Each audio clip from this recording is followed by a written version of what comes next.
by Unified Command that officials plan to have a 35-foot deep temporary channel open in the coming weeks, and the entire shipping channel cleared by the end of May. And so far, they've removed 1,000 tons of debris from the river, and 31 ships have passed through those two small temporary channels. So progress is being made. All right, that's Katie Mettler from the Washington Post. Katie, thanks.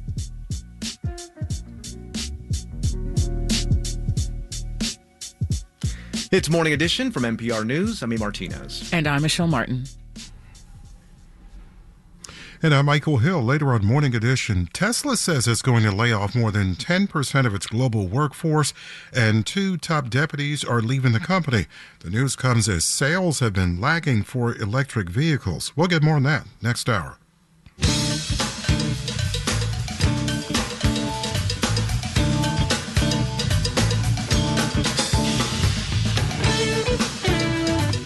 I see blue skies and sunshine this morning. 55 right now. On our way to another warm day, sunny and 70. Not as warm as it was yesterday. Yesterday was downright hot at times. Gusty again today. And then tomorrow, slim chance of afternoon showers. High temperature 61. And then showers Wednesday night and much cooler at night. Low temperatures in the 40s. 55 and sunny now. It's 6:51. You're listening to Morning Edition on WNYC in New York.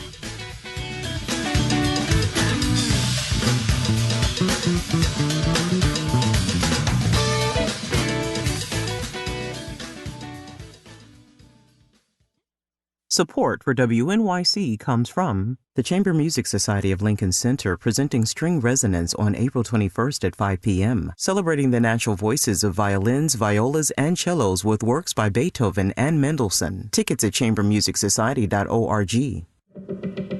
New Yorkers are always juggling work, family, sleep. Who has time for news? That's why there's NYC Now, a local news podcast from WNYC and Gothamist. With 3 quick updates a day, you'll get breaking news, the latest on evolving stories, and what it all means for you.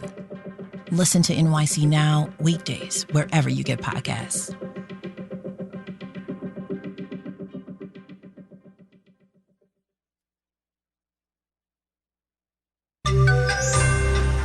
Is a system to tell landlords how much to charge for rent illegal?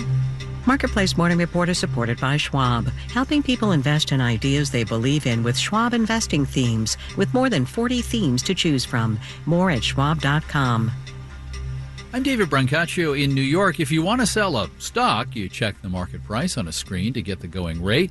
What if you're a landlord looking to rent an apartment? There's a company for that. It's called RealPage, where landlords sign up to get rental pricing data. But is that illegal collusion on prices? RealPage has been hit with lawsuits in Arizona and Washington. Marketplace's Matt Levin has that. Big corporate landlords provide RealPage with data you can't just see on Zillow. For example, the rent a tenant actually pays versus what's advertised publicly. In return, RealPage's algorithm says, hey, that 2-bed apartment with off-street parking you got, here's what you should charge for it based on what everyone else is charging. University of Wisconsin law professor Peter Carstensen says RealPage is basically a cartel enabler. That information exchange in and of itself, that's an agreement in restraint of trade. Arizona and Washington, D.C. have sued RealPage and the landlords that use it for wide-scale rent fixing. RealPage did not respond to a request for comment. In public statements, the company says lawsuits misunderstand its algorithm. Shanti Singh at the advocacy group Tenants Together says renters lose bargaining power when a secret algorithm sets the price. The lack of transparency encourages rents to spiral upwards. 2 landlords accused in a class action suit of using RealPage to inflate rents have recently settled those claims. I'm Matt Levin for Marketplace. An upside surprise for China's economy, with news today that gross domestic product there grew 5.3% in the 12 months through March. Beijing has been spending heavily on boosting high-tech manufacturing and building infrastructure to pull the country out of the doldrums. Retail spending still soft, however, and real estate is still in a precarious spot. Here, S&P futures are down 0.1% now. NASDAQ futures down 0.2%. Interest rates are running higher, with the 10-year benchmark up again, 4.65% today. Stock in former President Donald Trump's social media company ended yesterday at $26.61 on a drop of 18%. Trump Media and Technology Group came into this world the other week at $50 a share. The stock is up 1.5% in pre-market trading now.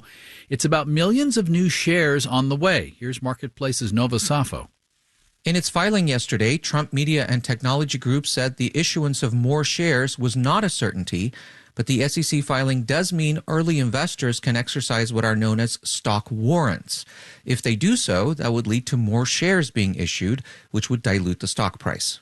The company said former President Trump and other key players are still subject to a 6-month lockup period that prevents them from selling shares. Trump Media went public on March 26th by merging with a special purpose acquisition company, a SPAC.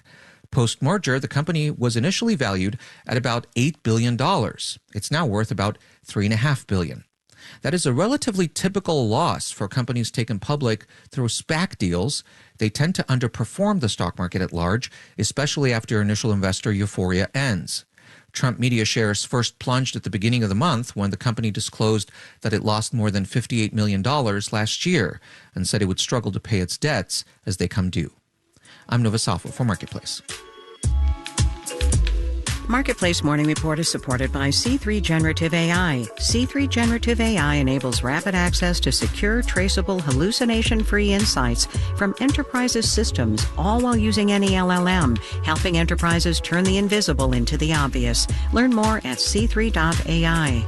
And by Baird. Baird strives to attract and retain top financial talent, providing stability and continuity for clients. More at BairdDifference.com. Next, how living with debt can change your life even when the debt is paid off. A perspective today on financial insecurity from an essayist and social critic who wasn't even sure it was right to buy himself a pair of nice sneakers even when he had the money.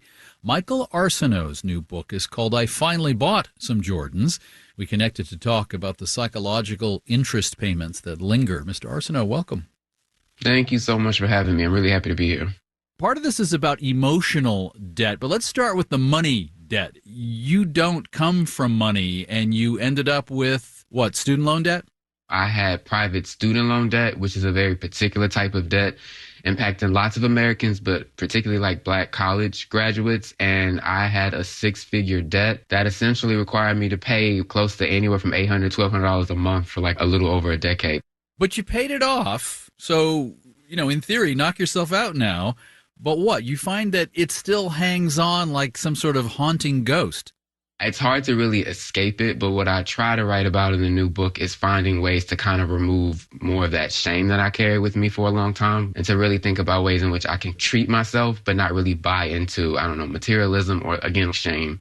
So if a man wants to buy a pair of Jordans to put a stylish bounce in their step, and if he has enough money, he should buy a pair of Jordans, yet there's part of you saying don't do it. Where does that voice come from? Truth be told, particularly for a lot of poor Black working class people, but particularly Black people, they've always been admonished since the 90s. Like, if you don't have enough, you don't deserve nice things in the way other people do. But with the psyche of debt and how much debt impacted every facet of my life, some of that really did bleed into me. So it became like this fear, like I can't treat myself. I have to worry about the next bill or the next crash or the next whatever's going to happen. And finally, I just gave myself a reprieve to I'm not exactly where I want to be, but I've done all right by myself. So me getting those J's was a nice way of saying, you're doing okay. So I encourage other people to do the same. On this subject of the industry of psychological counseling, you've noted that industry is itself set up to be exclusionary.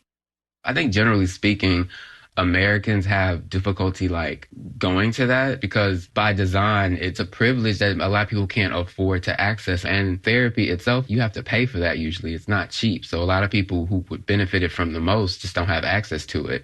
So I don't want to punish people for not turning to that route. It's just people are doing the best with what tools they have. Give them more tools if you want more people to go to therapy, Pay for my therapy. I'm kidding. Michael Arceneaux, his latest book is a collection of essays entitled I Finally Bought Some Jordans. Thank you very much. Thank you. Our producers are James Graham, Naomi Rainey, Nick Perez, Ariana Rosas, Alex Schroeder, and Erica Soderstrom. Our senior producer is Meredith Gerritsen-Morby. In New York, I'm David Brancaccio. It's the Marketplace Morning Report. From APM, American Public Media.